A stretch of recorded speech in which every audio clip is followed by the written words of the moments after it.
ప్రధాన సమస్య ఏంటంటే ఈ మొక్కలో అది పువ్వుగా పూసిన తర్వాత ఆ బొప్పిడి గాలిలో వస్తే ఆ బొప్పిడి ప్రభావంతో కొంతమందికి ఎలర్జీ వచ్చే అవకాశం ఉంది. ఈ ఎలర్జీ వచ్చే అవకాశం ఇండియాలో 100 రకాల మొక్కలకు ఉంది. ఏవైతే పూల మొక్కలు ఉంటాయో, ఏవైతే పుష్పించే మొక్కలు ఉన్నాయో వాటి నుంచి వచ్చే ప్రతి రేణువు వలన కొంత ప్రభావితం వచ్చే అవకాశం ఉంది.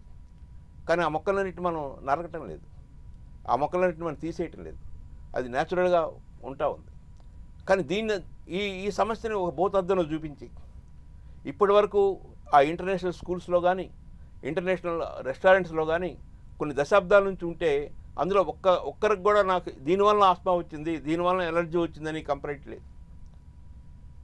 లేకపోయినా ఈ విష ప్రచారంతో ఈ సమస్య ఉత్పన్నమైంది. ఈ విష ప్రచారాన్ని మంచి ప్రచారంతో మంచి ఆ మొక్క యొక్క గొప్పతనాన్ని తెలియజేస్తూ మరలా ప్రజల్లో ఒక నమ్మకాన్ని విశ్వాసాన్ని కలిగించాలని ప్రయత్నం చేస్తున్నాం.